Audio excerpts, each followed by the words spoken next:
अस्सलाम वालेकुम। मैं मोहम्मद अवैस आज आईटी स्किल्स के अंदर से फंक्शंस ऑफ ऑपरेटिंग सिस्टम पर डिस्कस करने जा रहा हूँ। इसके अंदर सबसे पहले अगर बात की जाए ऑपरेटिंग सिस्टम की, तो ऑपरेटिंग सिस्टम क्या है? ऑपरेटिंग सिस्टम हमारे से कंप्यूटर का या कोई भी ऐसी एक डिवाइस जो एक कंप्यूटर के तौर पर काम करती है, उसका मेन पार्ट है।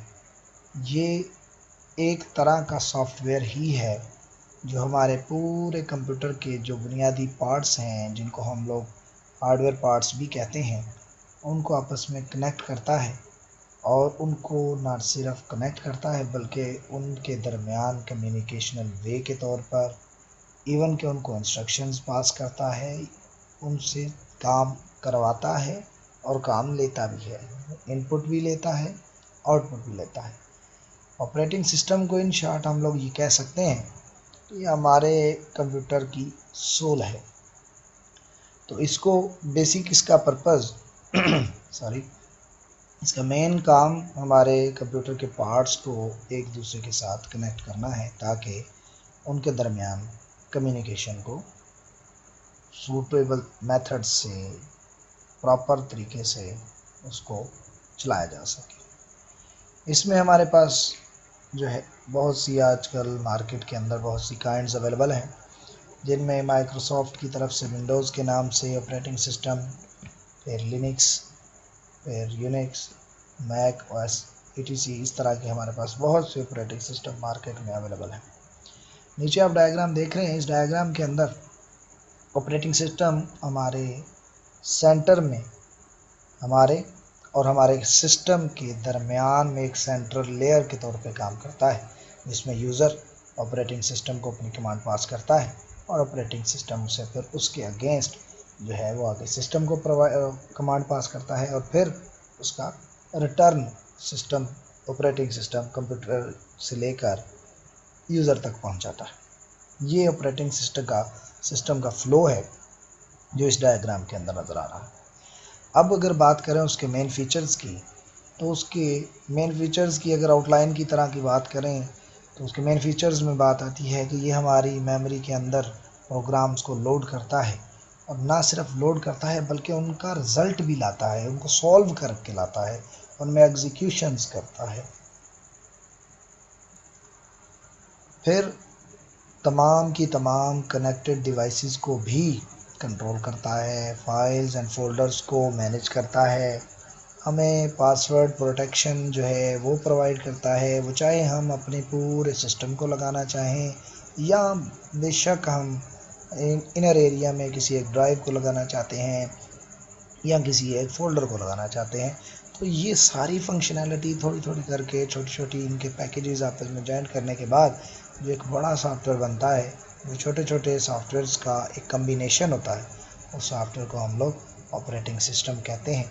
और आज हम लोग ऑपरेटिंग सिस्टम को होप्सो अब तक आप समझ चुके हों कि ऑपरेटिंग सिस्टम क्या है। अब उसके फीचर्स की डिटेल में जाएंगे।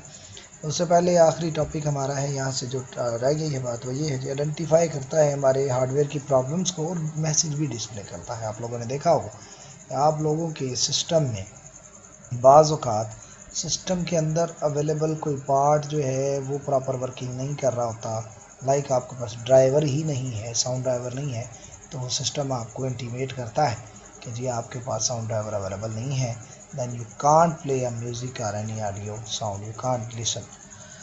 फिर इसी तरह डिस्प्ले मैसेज करता है ताकि आप उसके अगेंस्ट उसका सॉल्यूशन फाइंड आउट कर सकें। नेक्स्ट अभी मैंने जैसे कहा कि हम इसकी डिटेल में भी जाएंगे, तो हम लोग अब डिटेल में आ चुके हैं ऑपरेटिंग सिस्टम की। तो ऑपरेटिंग सिस्टम में सबसे पहला काम जो है वो उसकी जो पहला मेन फंक्शन है वो बूटिंग है। बूटिंग क्या है? सिस्टम का स्टार्ट होना, इलेक्ट्रिसिटी की मदद से उसका चलना।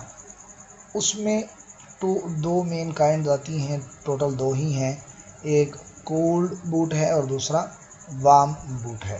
कोल्ड बूट का मतलब है कि सिस्टम पूरी तरह ऑफ पड़ा हुआ था उसके अंदर कोई इलेक्ट्रिसिटी फ्लो नहीं कर रही थी और वो बिल्कुल ज़ीरो से स्टार्ट होकर आप तक डिस्प्ले लाता है। जबकि वार्म बूट जो है वो क्या करता है कि आप सिस्टम चला रहे हैं और उसी में जाके आपने उसे रीस्टार्ट का ऑप्शन दिया तो वो अपने आप को पहले ख़ुद बंद करता है, फिर दोबारा से चलना शुरू हो जाता है। इसको हम लोग वार्म बूट कहते हैं, रीस्टार्ट करने को। तो ये काम भी हम ऑपरेटिंग सिस्टम के अंदर रहते हुए ही करते हैं, स्टार्ट में भी और रीस्टार्ट करते वक्त भी।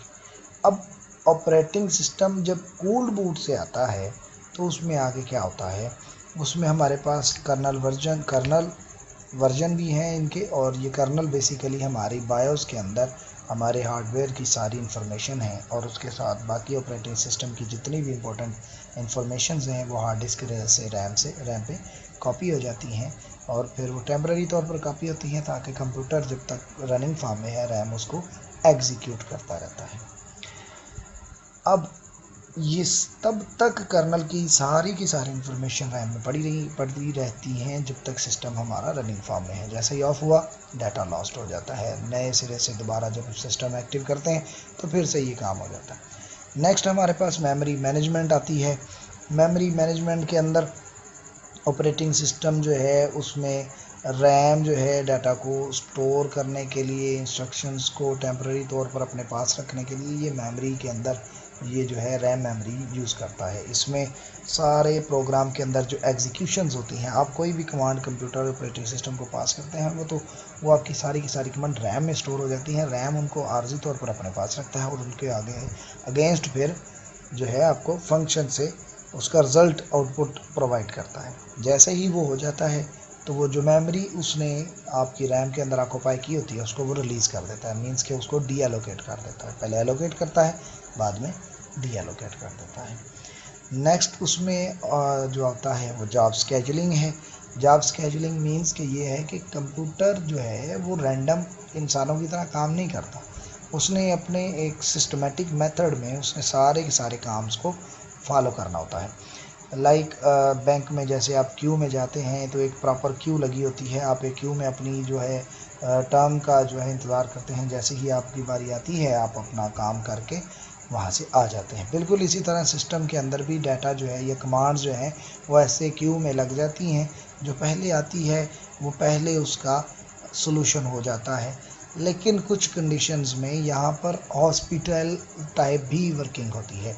लाइक अगर इमरजेंसी टाइप की कुछ आ जाती हैं तो फिर उसमें आपको पता है कि हॉस्पिटल में अगर हम लोग क्यू में खड़े हैं तो कोई इमरजेंसी हो जाती है तो उसको हम सब रास्ता देते हैं।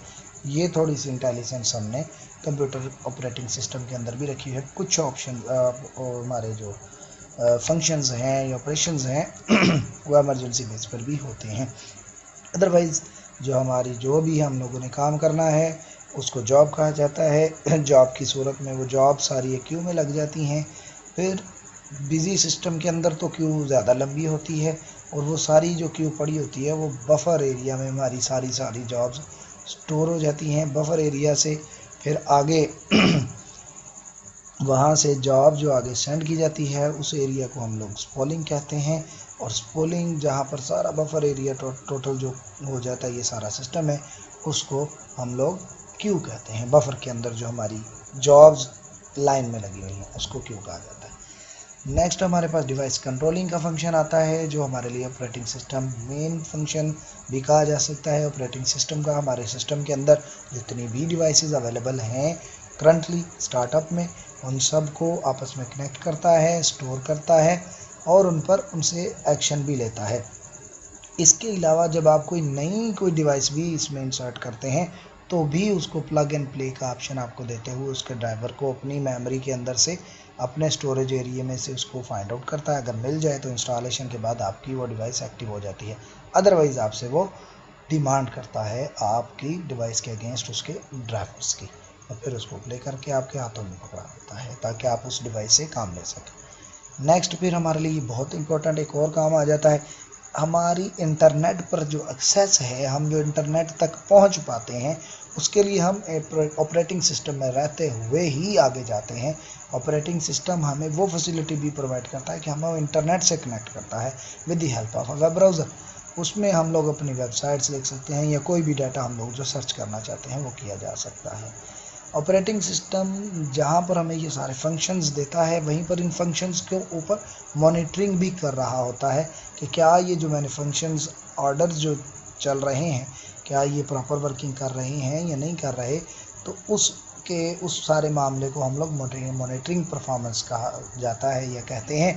इसमें ऑपरेटिंग सिस्टम जो है वो तमाम के तमाम फंक्शन जो सिस्टम के अगेंस्ट या उसके अंडर एग्जीक्यूशन में होते हैं उन सब पर वो नज़र रखता है, चेक करता है, चेक एंड बैलेंस रखता है। अगर कहीं पर कोई एरर हो तो आपको मैसेज जो है वो पास आउट करता है। फिर हाउस कीपिंग सॉफ्टवेयर है, तो इसमें तो बात इतनी सी है, अगर किसी का आप लोगों में से कई सारे लोगों ने विज़िट किया होगा, होटल्स वगैरह में जाते होंगे, नाइट का स्टे भी किया होगा, तो वहाँ पर हम क्या करते हैं, हम रहते हैं नाइट जो है वो सुबह जब उठेंगे तो आपको पता है कमरा जो है वो थोड़ा सा बिखरा होता है, सामान दाएं बाएं हो जाता है, यूज़ करने के बाद पूरी तरह वेल मैनेज नहीं पड़ा होता। तो फिर हम हाउस कीपिंग को या हम कॉल करते हैं या होटल की तरफ से वो आ जाते हैं और फिर वापस कमरे को दोबारा सेट वेट करते हैं, चादर वगैरह ठीक करते हैं और बर्तन को जिसको जहाँ होना चाहिए सारी चीज़ें वहाँ एडजस्ट करते हैं। बिल्कुल यही काम हमारा ऑपरेटिंग सिस्टम के अंदर ये जो पोर्शन है वो भी यही काम करता है, हमारी स्टोरेज और फाइल्स की मैनेजमेंट को वो मैनेज करता है। लाइक फॉर्मेटिंग एंड कॉपिंग जो है, फिर डिस्प्ले या लिस्ट ऑफ फाइल्स है, चेक करता है amount of used space and free space जो है वो कितनी हार्ड डिस्क में पड़ी हुई है, ये हाउस कीपिंग के अंदर आ जाता है। डाटा मूव करना, डिलीट करना, स्टोर करना, फाइल्स का ऑर्गेनाइज करना, ये शॉर्टकट बनाना, ये भी हाउस कीपिंग के अंडर ही आता है।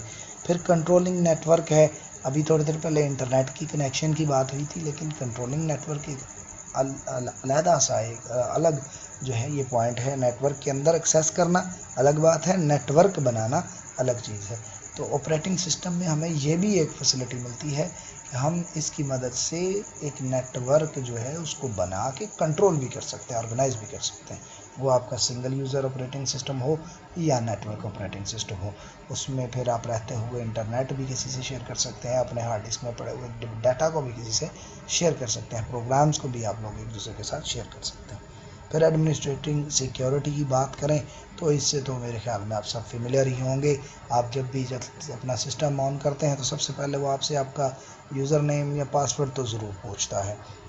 वो क्यों पूछता है कि उसने आपके पूरे सिस्टम को प्रोटेक्ट किया हुआ है, रोका हुआ है कि अनऑथराइज्ड पर्सन जो है वो उसको ओपन ना कर ले, आपका डाटा जो है वो लॉस्ट ना हो जाए, वो डाटा उसको जो है अगर थेफ्ट का कोई हमें वो कोई है ख़तरा है तो उससे बचाया जा सके। तो इस पर्पज़ के लिए फिर उसमें पासवर्ड प्रोटेक्शन सिक्योरिटी को भी रखा गया है।